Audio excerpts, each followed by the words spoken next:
All right, Jay Gordon, it's Orgy in the house. How you doing? Good, man. How you doing? Doing fantastic. So, new album coming, new tour. Sounding great, man. It's Absolutely. exciting to Thanks. keep the band alive.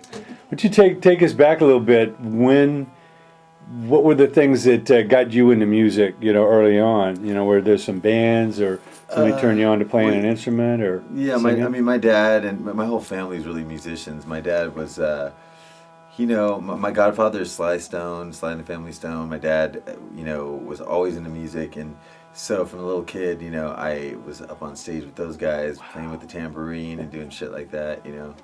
Just goofing around. So you don't know anything different than music? Yeah, it's all I really around. know. Absolutely. What did your dad do? My dad was a manager, and lots of things. He's quite a character, Lou. Wow.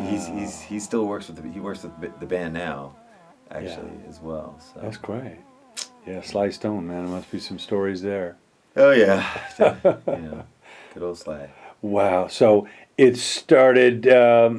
At what point did you get involved in like the garage band or putting your own, band together?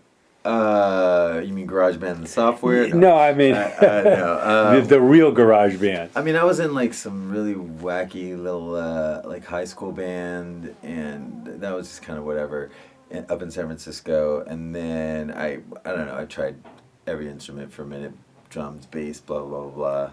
And then I went back to vocals because we couldn't find a singer for Orgy, so I was playing bass, and then I was like, shit, we got to find a bass player now. And I'm gonna have to sing. So that was just kind of the way they told me. Everybody was like, you're gonna have to just sing because we can't find anybody. So Process of elimination. yes, sir. Amazing. So talk about putting Orgy together originally. I know you had a couple other partners in the band, but what was the concept? What did you guys feel you wanted to do? Keyword had. Well, it was kind of weird. It's like I wanted to put together a project.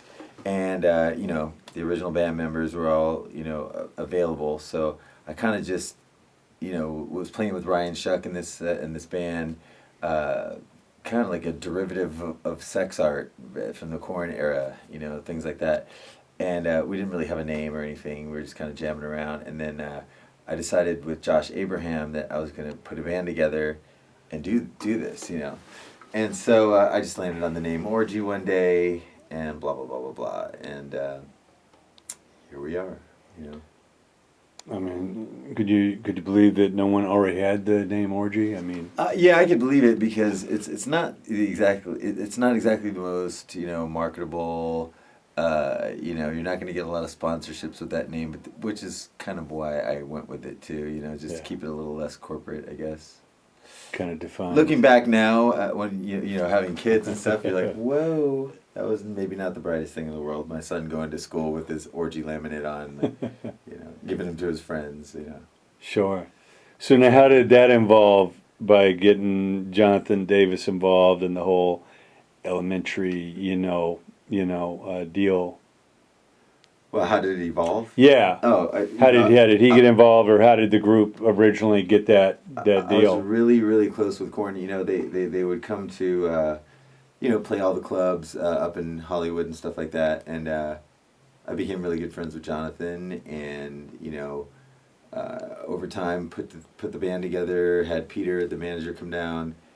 Peter and Jeff come down and take a listen to the band, and they loved it. And so we kind of just we got signed and went straight to the big stage. Like, we didn't even play any club shows or anything. Is that right? Just did a couple rehearsals. Straight from the rehearsal room to the stage, to the recording which studios. Was a bit odd, because we were definitely probably not, never happened these days. Yeah, we were definitely not feeling like I don't know that it wouldn't happen these days. I think that there's a time and place for everything, and that was the time and the place. So we just kind of showed up and did it. A little nervous. We filled in for Limp Bizkit on this one gig that they had.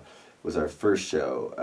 It was just kind of get our feet wet. I think Fred broke his wrist or something, and so he was like, "Yo, I broke my wrist. Do you guys want to fill in for this show?" Jeff came up to me and said that, and I was like, okay, cool. And then it was like 30,000 people out in Edge, it's like somewhere crazy, Edge Fest, Ohio, I don't know, Cleveland, Ohio, or something like that. It was like this big outdoor festival, and that was like that. We were on the news that day and everything, and I was like, holy shit, we suck, you know. But no, it wasn't bad actually. We didn't do too bad, you know. I So was trial still by nervous, fire, man. really, really nervous. Threw you in the things deep like that. end, and Yeah. you walk out in your first gig, and there's 30,000 faces looking at you. Yeah, but that's kind of where it was at because I feel probably more at home in a bigger environment like that. You know, like the biggest show we ever played was like 85,000 plus at the Baltimore Ravens Stadium. You know, we went out like 3 in the afternoon. It was a big radio festival. Yeah. And I remember just feeling like perfect that day. You know, like I mean, you know, I don't definitely the performance was definitely not perfect, but it was cool. It was a cool playing in front of an audience that big. So I've always, Who else was on the bill that day? Oh, like everybody, like I think Quorum was on that one. Sugar Ray. I'm sure there was like some Limp Bizkit. It was a HF festival in Baltimore, Maryland. Mm-hmm. So it brings us to Candy Ass, major album, and up selling millions of copies. I mean, tell us about that experience. You know, writing the songs, choosing the Blue Monday song. You know, the whole process. Well, it was cool. You know, we it was cool getting some success out of it. You know, which was really unexpected.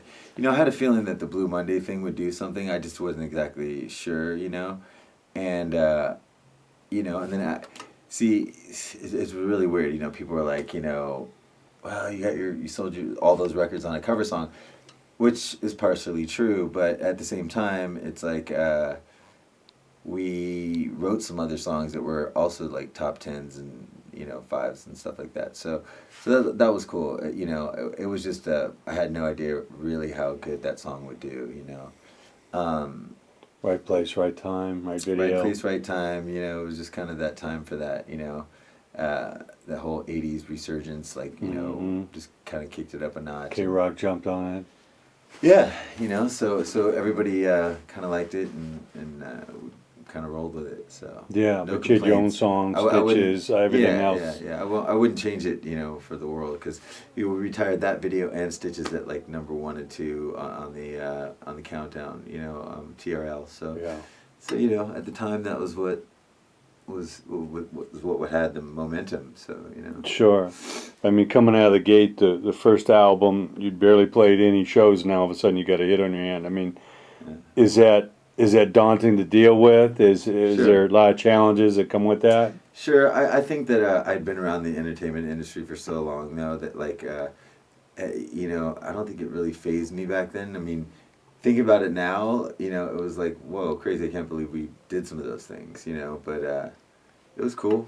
You know, it wouldn't change the experience. Like I said, you know, I'm very grateful to be in the position that I'm in and being able to do music for a living.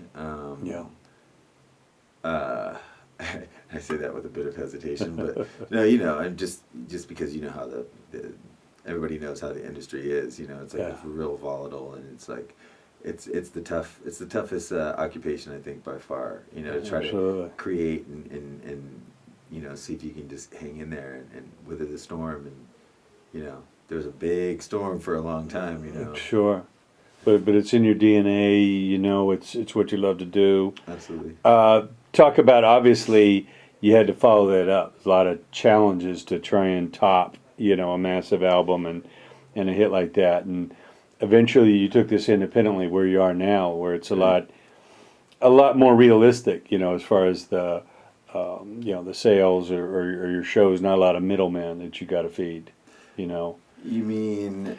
Well, I meant by the third album, you went independent, right? Oh, yeah. Yeah. Yeah, I see what you're saying. But, yeah and no, you know, because there's always somebody there that, like, you know, invests in your project and stuff. And you know, there was some things that happened on that third one that just kind of you know, it came out, like, 2 years too late.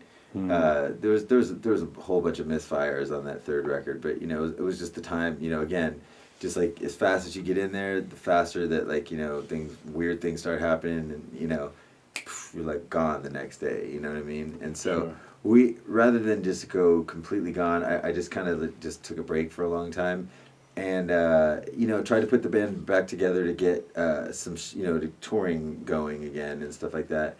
And it just wasn't happening. So, you know, and they have their side and I have mine or whatever. But when it comes to like, you know, animosity and stuff. But like, you know, I really don't have anything against any of those guys. I don't even think about it anymore because I it's not that I don't have a heart or anything. I feel that you know, basically you know, I waited long enough to try to put the band together and do some shows and stuff like that, and it just wasn't culminating. It wasn't coming together, like, especially as fast as it did before. You know, they were doing their Julian K band, and you know, more power to them and all that kind of stuff. And but they sure did seem to give me hell when I finally said, you know what, I don't think this is going to really work out. You know, so since I licensed the name to the band, originally I had to write myself out of this contract. Give, you know.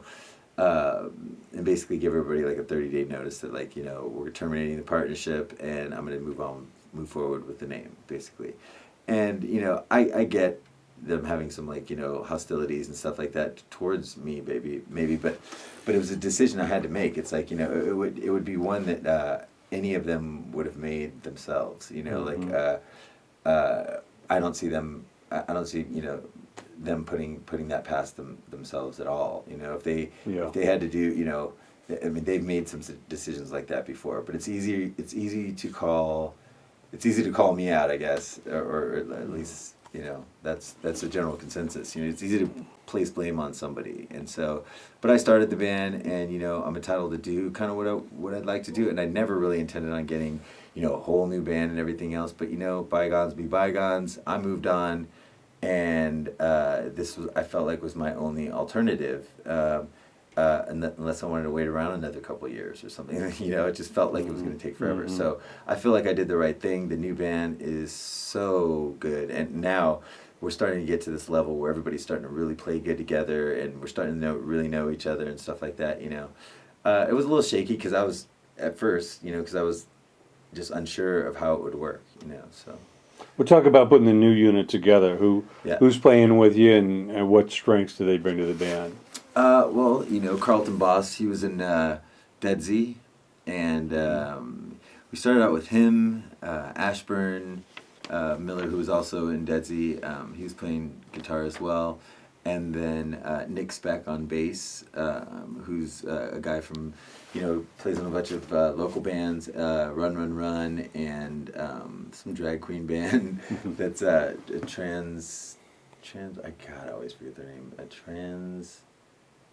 don't know, transsexual something. Okay. No, it's transcontinental. That's what it is. Okay. So anyway, so he plays in a couple of those kind of bands, and you know, Carlton's in like 100 bands. We had Jamie Miller, the drummer for Snot, incredible drummer. Oh my God, he's just fire, and he's probably the best musician that, you know, in that new lineup. But he was in 45 bands too. So yeah, Snot's on tour. So yeah. So you know, and then we met Bobby Amaro. He was in a band called Nude.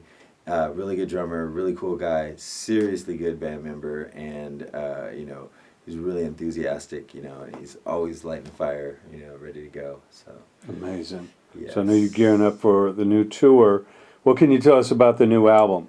Any of the songs? What's the direction? It's pretty kick-ass. You know, I think that it's a little bit of a departure from what you might have been used to in the old days, but not so far that like it's out of the frame, you know. Mm-hmm. So I think that it's a good situation, and I think that people are really going to be surprised because we kind of put out little teasers and stuff like that just to kind of, you know, maybe make people think that it was going to be one way, and then just kind of come out with this record that, you know, I'll play you some of it. So yeah, you tell me what you think. Yeah, can't wait to hear it. Thanks. So, you know, with the business the way it is, how have you aligned yourself? You have a distribution deal. You've got a marketing team. How you plotting your course here? Yeah, you know, we have all those, you know, those revenue streams, I guess, available to us. I think that what we're going to end up doing is we might even go back to doing the label thing, like where we might sign to a label, do like a subsidiary through a label or something like that. You know, there's been some definite interest since we finished this record, and there's some people knocking on the door, and you know, I'm totally grateful for that. So. Feels good to be back in that sense. Some meetings, figuring out what feels right. Basically, yeah. Yeah, but how would you explain the opportunities these days for artists coming up, you know, in a sense, you don't need a record deal, or in a way, you got to kind of prove yourself anyway. Well, you know, you guys were a proven entity, but yeah. you know, what are some of the benefits these days of artists coming up where they can kind of make their own videos, upload it to YouTube, and get their music out there and get out there and show the public what they got? Well, you know, there's the possibilities are endless. You know, let's just say, but it's not so easy. You know, I wouldn't necessarily say don't need a label. Like sometimes that's the best way to go at first. Still, you know what I mean. Unless you just have like one of your cousins just hit the lottery or something, and you just have endless cash lying around that you can throw around at promotions and videos and stuff like that. Which only knows. I wish that it was like that for this band, but it's just really not. And I think that it will be though. I think that I think after this next run, I think things are going to definitely look up. I'm sure of it. Put it that way. You know, like I've never been so certain about a record. You know, like I feel that we're actually doing 2 EPs. Okay. So we're going to release them 4 or 5 months apart. Mm-hmm. And the first one is going to be called Talk Sick, and the second one is going to be called Entropy, which has a lot to do with like physics and engines and weird stuff like that. But yeah. So what's the idea behind that? Give it to them in somewhat smaller doses, but more often? Yeah, because I feel like we needed to make up for some lost time, as far as records go. We haven't put out a lot of stuff. I mean, we don't want to make these EPs cheap by any means. We're going to do like, 7-song EPs, not like, 4 or 5 song EPs. We're going to cram them up, so it's close enough to having 2 full lengths, So, doing some videos and looking forward to like touring the hell out of it. And really trying to get some traction again and get back to where we belong, Sure. So you're going to have some traditional fans, obviously, from the past. I hope so. And then, it's all about getting those new fans, So Absolutely. what attitude do you have going out there as far as, reaching a newer, younger audience and showing them why they need to, get on the Orgy bandwagon? Well, I mean, I would love to be able to, sell them on exactly what it is, but I think the music's going to speak for itself. I think that the kids are going to be stoked on it, and it's high energy enough that we're young kids will like it, and I think that we need to do a lot more all ages shows and stuff like that, because I think that there's still there's like especially for this whatever genre you want to put us in. Yeah. I think that there's definitely a market for the younger generation to just from hearsay back in the past or whatever you want to call it, and we've outlasted a lot of the other bands. So absolutely, a few thousand bands have come and gone. Yes, sir. Since you guys started, so it's exciting to see you here. Thanks. As far as in the past, where are some of the overseas places that Orgy's taken you? Some interesting locales? Nowhere, actually. Okay. So that was another interesting, situation. We actually just got back from our first European tour ever, just like last month. Amazing. Yeah. So we did 6 shows in the UK, and it was a really great experience. And maybe 10 years too late, as far as us getting over there, because I really wanted to establish, like a fan base in Europe and things like that. But now we're able to do that, and we're going to go back really soon. So we're going to, we signed with a German manager over there, and he's going to be very, pivotal, so to speak, or as far as getting us, back, getting us over there and playing in front of the crowds and stuff. Now, what stopped you from going over there in years past? A multitude of things. When we were making Vapor Transmission, we had the opportunity to go over there with Korn or stay home and finish the record. And since the record wasn't done, I was like, oh, let's just stay and finish the record. We'll hit Europe. I've always known Europe is a huge, very, very important, aspect, market, global market to like tap into. I just wish I would have said, I can put the record on hold for 2 weeks, or 3 weeks or whatever it was. Yeah. Let's just go over there and do this stuff, and then we'll come back and finish up. I think that would probably be the only, thing I would regret about not going over there. You can always find some more studio time, but get those tour opportunities are fleeting. Yeah. You just don't really realize at this time. You're like, oh yeah, we'll get over there as soon as we're done, and then cut to 15 years later. You're like, what? Right. So, what do you see as the differences when you go over there to Europe? I mean, what struck you? Accents. Food is not. It's the food is a little bit. It's a little bit hard to deal with at first. What countries did you go to on this one? Went to Scotland. All UK? Scotland, yeah, it was all UK. Okay. Yeah, London, Scotland, stuff like that. Yeah. I mean, in the old days, Ryan and I from the original lineup, we flew over and did some press for Orgy, but we never went over there as a band and did the shows. So we were supposed to, but we just never did. So, obviously, it must have been a little exciting just going over there, knowing that these were the places a lot of your musical heroes came from. Obviously, New Order was from there, but just all the history, in England, Yeah. What did that feel like? Did you feel any of that, history over there? I did, like there's definitely some, it's a real bummer that we didn't make it a bigger, we didn't promote it maybe as big as it should have been, but it would have been nice to maybe meet some of those people or something like that. Not that I was expecting any of them to come to the shows or anything. It would have been cool to meet some people. But then again, I would have been more excited to meet some of the DJs that are over there right now. Right. To be honest, so I was kind of looking for stuff to do, but. Yeah, it just wasn't in the cards because of the route. We were just really going for it. Plus, we got some gear stolen when we first got there. That was, second night, in Newcastle. Straight from the club? No, right in front of the hotel. Oh. They just clipped a lock on this truck and stole a bunch of stuff. My stuff, primarily, which is awesome. Yeah. Thanks, guys. Yeah, no, but it's cool. So we had to really, bust our asses the next day to get samplers and stuff like that, and then we had to figure out how to load them all up and get all this together by showtime, and we were able to pull it off.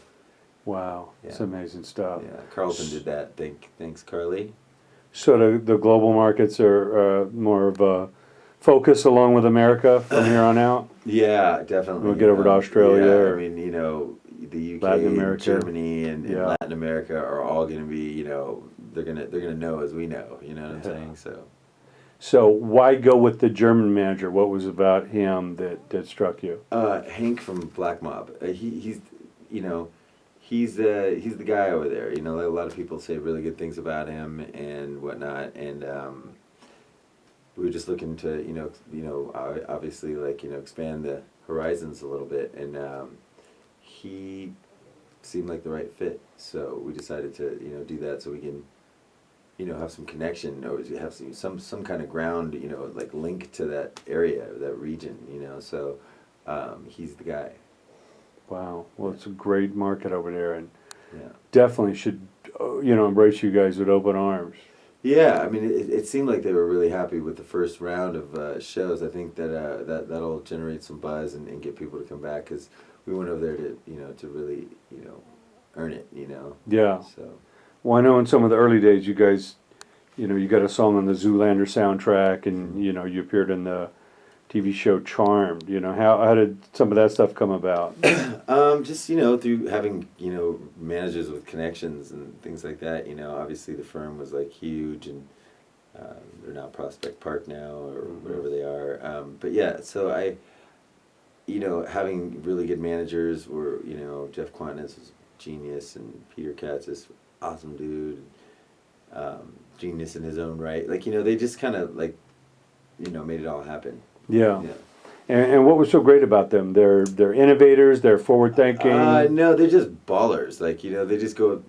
Just know how to hit it. Let's get them on this, and they make the power moves. They're making power moves because they have the biggest bands at the time. The Corns and Limp Bizkits and stuff like that. And so us bands were smaller than those guys. we're able to, you know, capitalize on some of the, you know, even the stuff that they didn't want to do necessarily, or what, you know, couldn't do. We were able to, you know, fill the void, fill in the gaps, you know, fill in the blanks. Sure. So I know you say you like to play the big shows. Is it just the seeing that force of the amount of people, or Yeah, like I like to work for it on you know, on show day. You know, like I like to really um, you know, like I like to get the crowd involved. So it's really hard to get up there and get motivated or get enthusiastic when the whole crowd's just kind of like so, you know, a lot of times you have to win them over, you know. Yeah.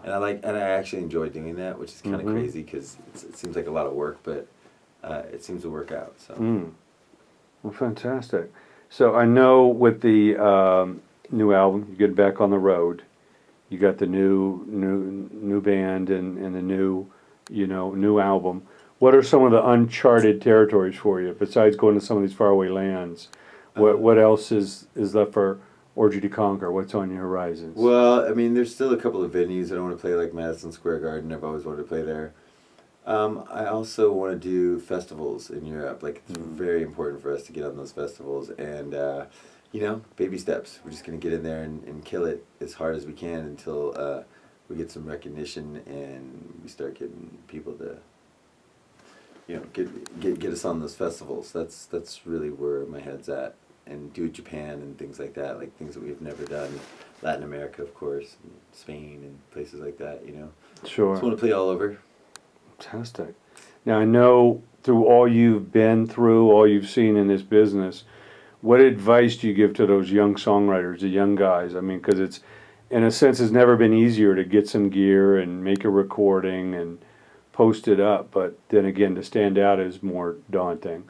So what advice do you give to the young creative You types? know, like I guess, you know, believe in your craft. I mean, you know, stick to your guns on whatever, you know, whatever makes you feel good. You know, when you're doing your first thing, back your project. You know, try to get along with your bandmates and try to make it get to the next level. You know, and embrace change is like is one thing that like I really need to stress. Not necessarily for band members. You know, like changing band members. Yeah. More like embrace change as far as, you know, your whole ideology of what your band's about and things like that, you know. So constantly grow, push the Yeah, envelope. constantly grow, push the envelope, you know, dig deeper, you know, try a Challenge new yourself. tone, try a new guitar, think outside the box. Everybody says that, but you know what I mean? It's kind of true. And, you know, like as you're being original